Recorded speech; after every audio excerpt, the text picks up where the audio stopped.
moron. He is an infant. But when you're dealing with a country who has been hit with a natural disaster and they see the food and the supplies coming in and you're telling them that they can't have it, you would rather this food go bad and discard it than to feed these people?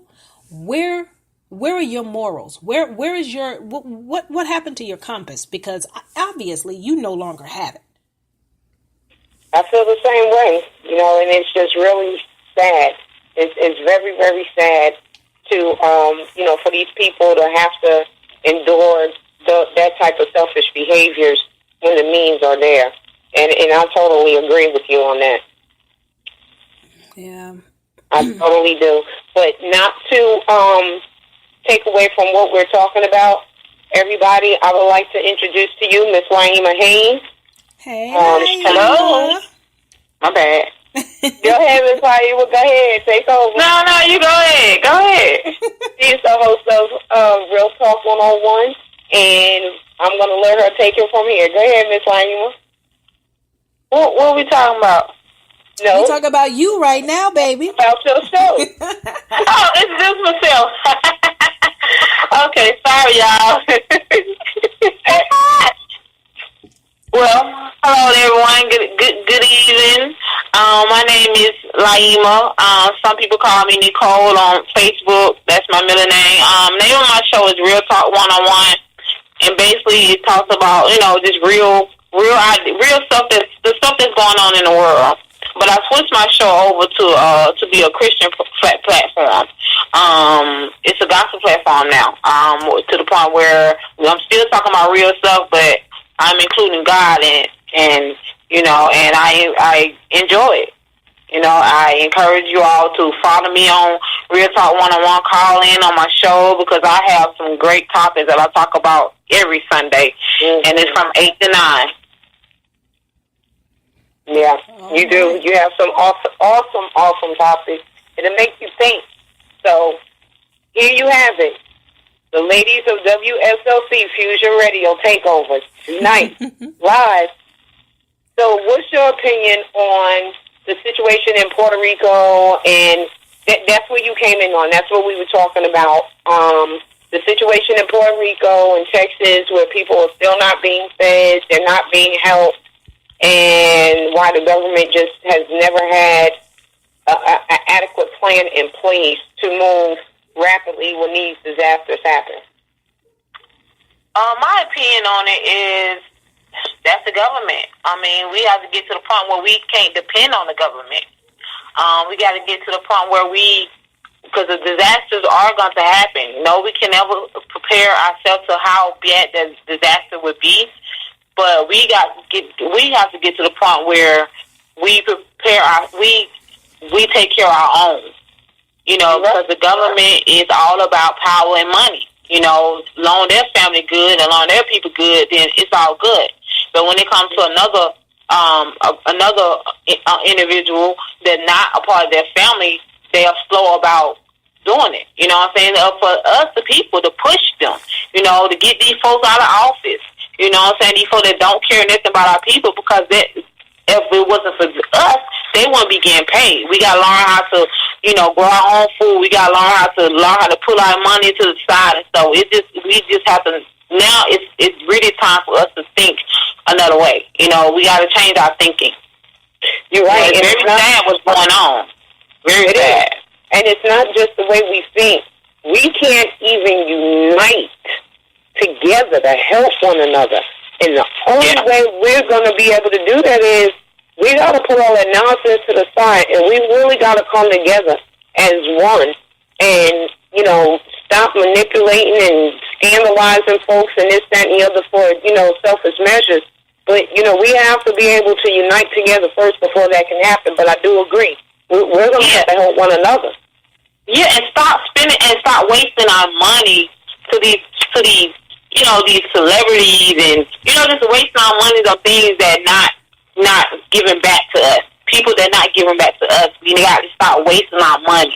It's like we wasting our money. It's like putting money in a hole, in a bag with a hole, and it's just wasted. We're just throwing it away. We have to change our mindset when it comes to our money. Ownership on our business and all those things. You know what I'm saying? Because, like I said, the government do not care about our people. They don't care about our people. When I say our people, that's those who are low income, those who are middle class. Those who don't have that much education and stuff like that. They don't care. Right, but you know what the sad part is? It's not only that the government doesn't care. People don't care about people. Yeah.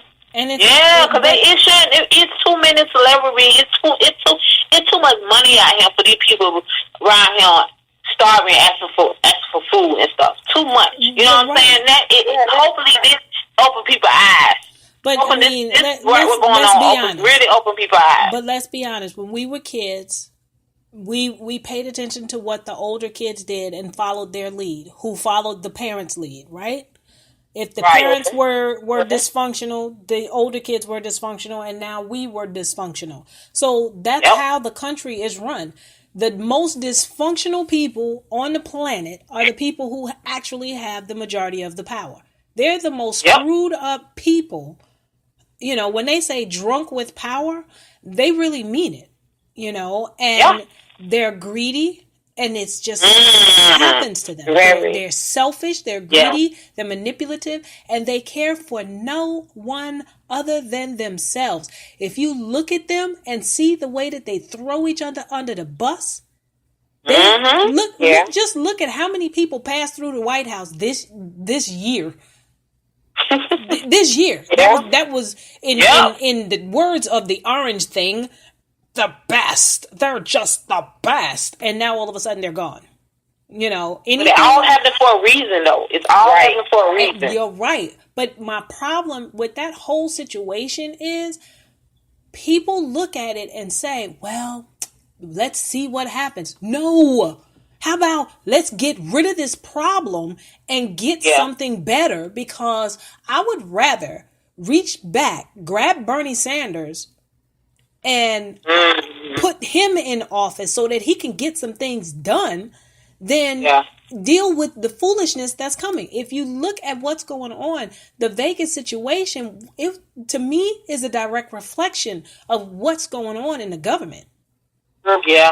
Every time, it's like a cycle. Every time somebody crazy gets in power, other people go crazy and start killing innocent people. And they really don't even know anything.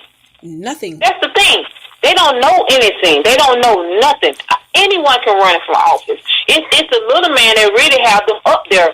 You know what I'm saying? The people that in behind the scenes that really is allowing these folks to sit on these, allow these folks. You know what I'm saying? Because they don't look at President Trump. He don't write his speeches. He don't do nothing. You know what I'm saying? He's just making calls, just be making calls. He's just speaking he's speaking amongst himself. I don't even think he can read the speeches, let alone write the speeches. Yeah, it's like this man is don't know. These folks in his office don't know nothing. They don't know nothing about the people in the community. Well, I have a big announcement to tell y'all. I'm running for the next presidency, okay? I'm sure you'll win. I'll get something. Let's do it. I got your back. I'll be your campaign manager. Of the United States. I'll be your campaign manager. Let's go. Okay. Yes, that's right. Exactly. Because I know what's going on in the communities. I know what's needed in the communities. I know what a lot of people need. See, but the thing about it, I mean, all jokes aside, if I could, I really would. Well, why can't you? You're right. Why can't I? Let's get it started. I mean, you basically, it's a process. You start small. You start in your community. You build your reputation, and then you roll it out. You expand, and you move up, and you keep your nose clean, and you keep moving. Because that's the only way Obama was able to do it. He had to be a Boy Scout. Yeah. Because just the simple fact that he made it as far as he could. I look at the community I live in. Well, where I live at, it's a lot of different communities, and I've been in each section. And it is so sad to me to see that, plus I volunteer in the schools as well. But it's really sad that these kids, some of these kids cry on Friday because they ain't going to eat no more until they get to school on Monday morning for breakfast. And what's killing me is they're crying for dog food grade food. Yeah, because I don't know how them kids eat that food. But again, when you ain't got nothing else, you eat what's presented before you. Exactly. And Yeah, I've been there.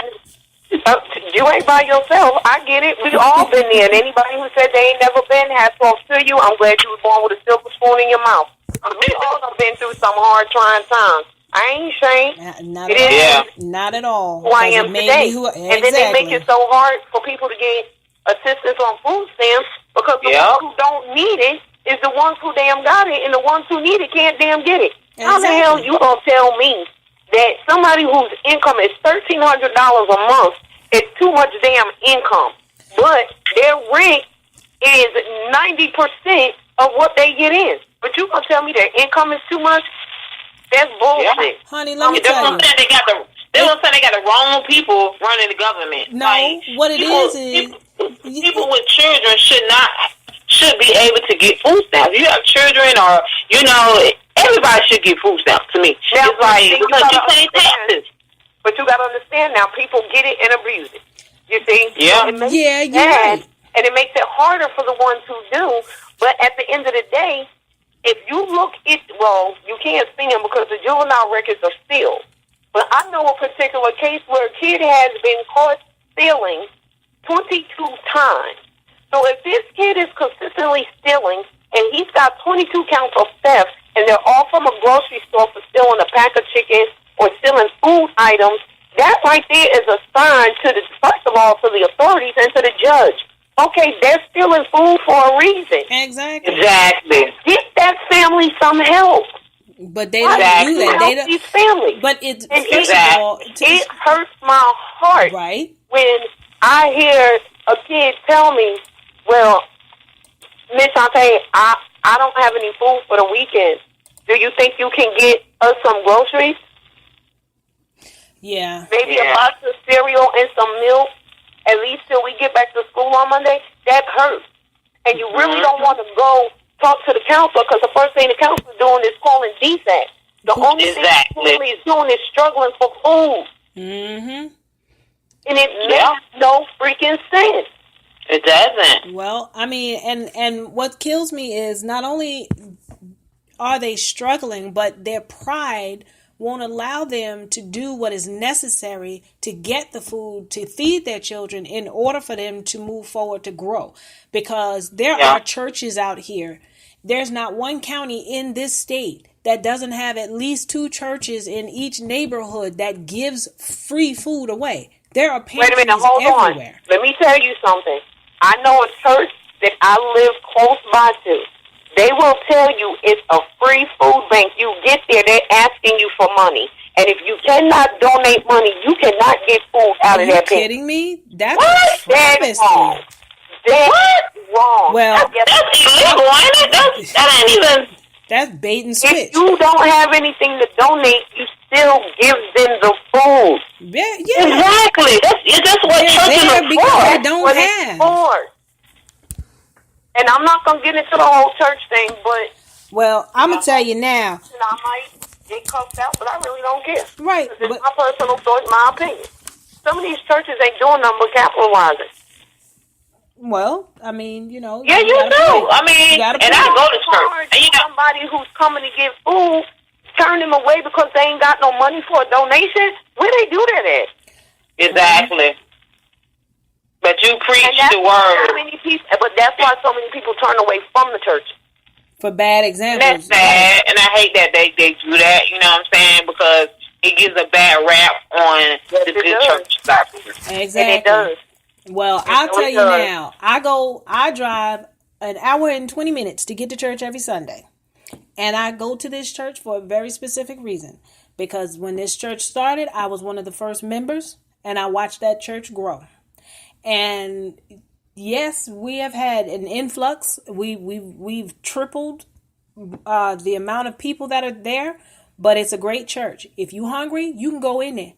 Even if it's not on a Saturday where they have the food bank open where you come and pick up your food. If you go in there and tell somebody you're hungry, you will leave with food. Okay, if you go in there and Yeah. say you need, they're going to find a way to help. And I'm not, I'm not saying nothing, but my church is Kingdom Builders.